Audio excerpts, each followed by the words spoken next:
Olá, amigos inscritos e membros do canal X-Pro que rascação Brades. X-Pro parece que tá de pijama, né? Parece que tá de pijama. Não é pijama, não dormia assim. É uma camiseta antiga, parece que tá surradinha, mas eu gosto de camiseta assim, velho. É gostoso umas camisetas velhas.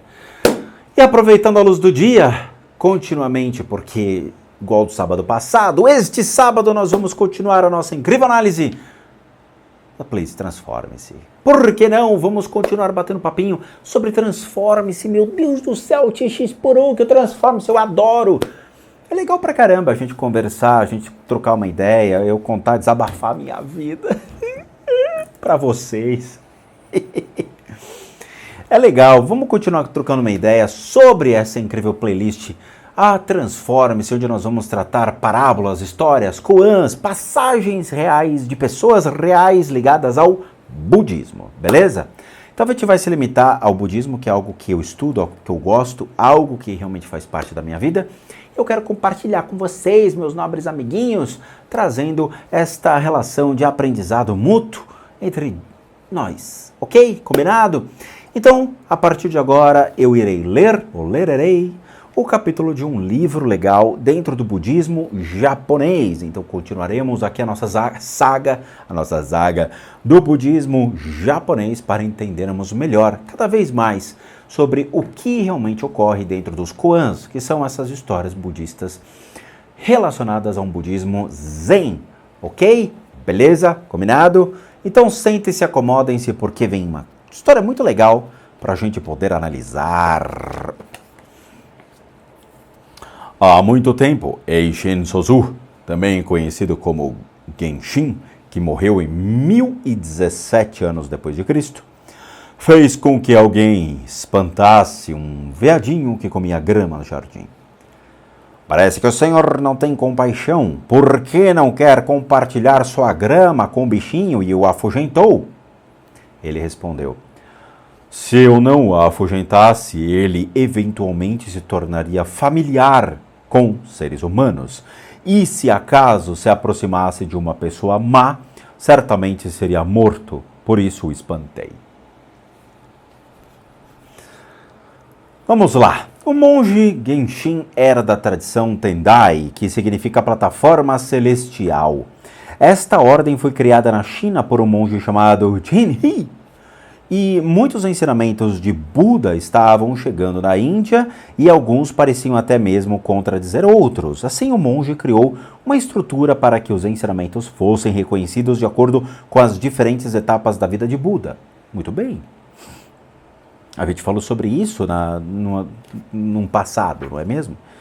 O templo principal da tradição Tendai no Japão fica no Monte Hei, nas proximidades de Kyoto, e é chamado de Montanha Mãe, pois lá se formaram grandes líderes religiosos que fundaram ordens budistas muito importantes, inclusive a nossa. Com o templo mosteiro fica em meio a montanhas e vales cobertos de vegetação natural até hoje, nas estradas afastadas que nos levavam às edificações principais, há sinais de trânsito indicando para termos cuidado com animaizinhos como veados, macacos e assim por diante. No caso anterior, o monge inexperiente questionava o mestre sobre a compaixão. Por que espanta o animal manso? Faltaria benevolência ao mestre? Este, sem o incomodar com a crítica, apenas explica que é por compaixão que o afastava. Algumas vezes, nós também precisamos afastar ou permitir que se afastem de nós algumas pessoas, para que possam crescer e desenvolver livres e saudáveis, sem ficar nas prisões dos apegos e das aversões mundanas. A verdadeira compaixão é livre e conduz à libertação. O nome desta parábola é Compaixão Nitidamente. E é um ponto de vista muito interessante, mas complicado. Porque veja, se fosse assim, nós espantaríamos os cachorros domésticos, né? Ninguém teria cachorro doméstico, porque eles se apegam a nós e eventualmente num mundo sozinhos eles não sobreviveriam, provavelmente seriam comidos rapidamente ou morreriam de fome ou de acidentes. Acho que é o seguinte, compaixão é uma arte, porque nem todos sabem o que significa compaixão e como lidam com isso. É aquela história, né? Eu tenho compaixão por todo mundo e aí chega em casa e mete pau na vizinha, mete pau no padre, no pastor, mete o pau na família. A compaixão se estende muito mais além desse fator de preservar a vida. A compaixão, ela se estende ao ato de entender a vida, de poder preservar a vida do próximo, bem como você preserva a sua. Não só dos animais, mas das pessoas. Eu entendo a questão da monja falar sobre os seres humanos. A gente tem dois pontos de vista sobre a compaixão humana, né? É aquela história, essa pessoa me faz mal, então por compaixão eu vou me distanciar dela. Ou aqueles relacionamentos doentios que você se envolve com a pessoa e a paixão é tão grande, tão avassaladora, que você faz mal à pessoa. Então, por uma questão de compaixão, você se afasta, porque você sabe que o seu excesso sufoca e faz mal a uma pessoa. Existem N fatores de uma compaixão. O Dalai Lama sempre falava de uma compaixão equalitária, o equânime, né, que é uma dos pensamentos nobres, que é a equanimidade a todos os seres, quando você predetermina essa relação de amor mútuo a todos e entender as necessidades do próximo. Tentar equilibrar todos dentro de uma mesma plataforma ou dentro de um mesmo padrão.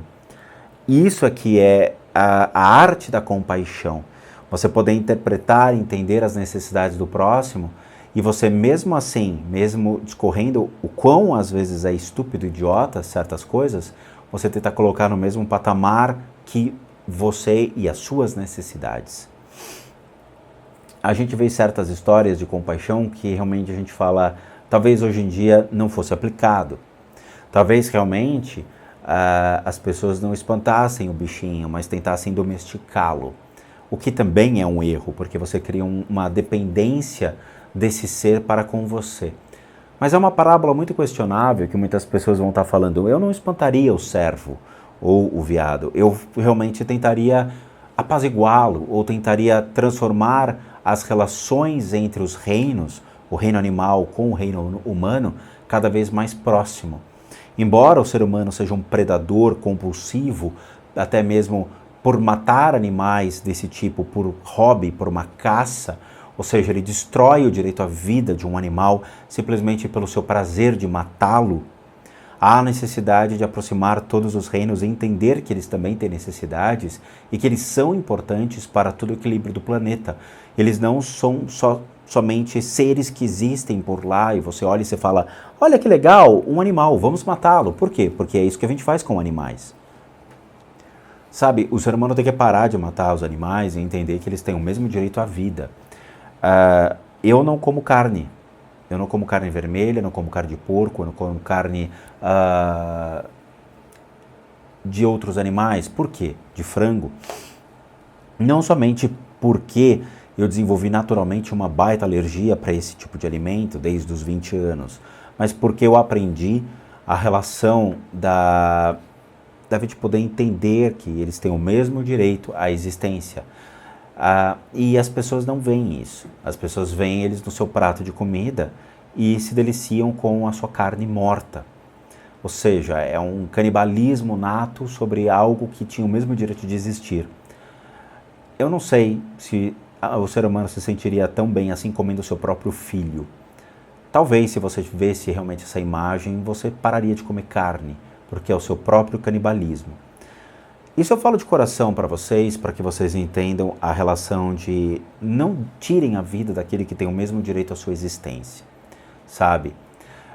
Eu, por exemplo, aqui no quarto, eu tenho uma rede que eu utilizo para pegar insetos que entram no quarto e eu tiro eles, eu não os mato. Então entrou uma borboleta, entrou uma aranha, entrou algum inseto, uma vespa ou uma abelha, eu pego com essa rede e coloco fora.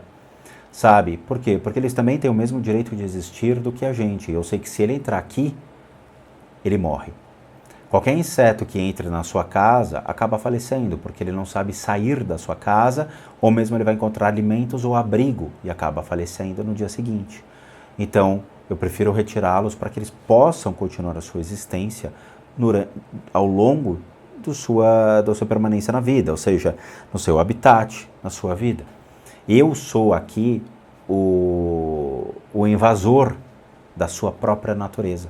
Porque ao longo da onde está esse apartamento tem mato, tem, né, plantas, e eu que construí esse prédio como ser humano, né, estou invadindo o seu território.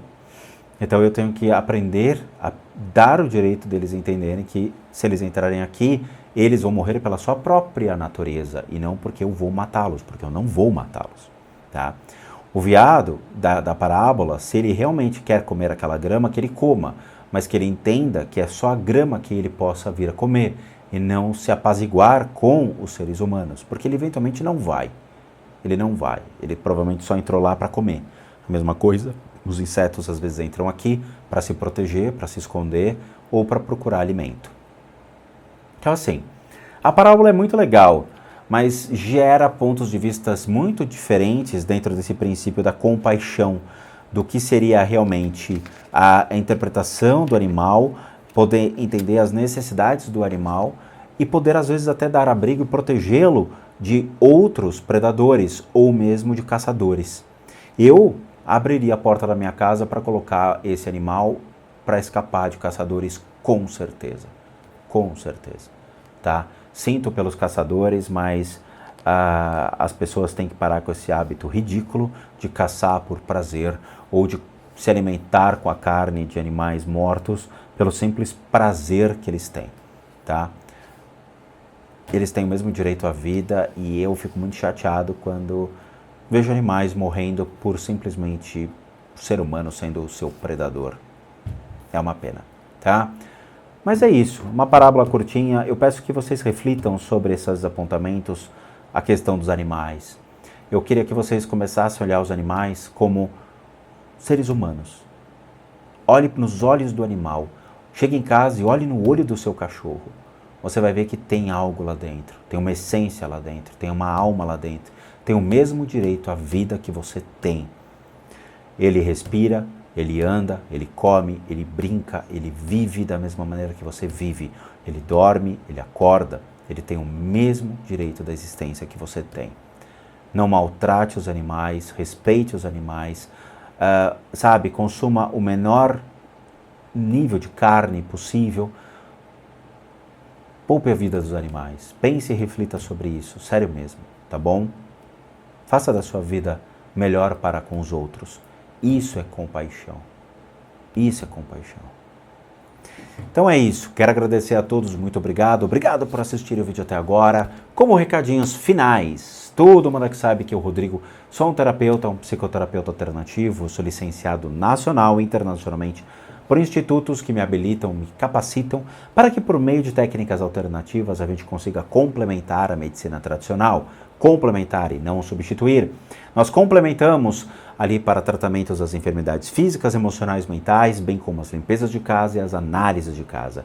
E para aqueles que querem passar por isso, devem encaminhar um e-mail para limpezadecasas@gmail.com e aí vocês vão ter todas as informações e os respectivos valores por isso, uma vez que eu sou um profissional de terapias alternativas e cobro pelos tratamentos. Para aqueles que querem ajudar o canal, nós temos 2 sistemas de doação. Um deles é o Seja Membro, que você clica aqui abaixo, torna-se membro do canal, doando R$8, o que nos ajuda muito. Ou o PayPal também, que encontra-se aqui abaixo o link. Só copiar, jogar no seu navegador e aí você pode doar o valor que você quiser ou puder, que nos ajude muito. E por último, no nosso site, casasassombradas.com.br, com muita coisa legal para vocês. Vejo vocês nos próximos vídeos e, como eu digo só nesta playlist, namastê, meus nobres e queridos gafanhotos.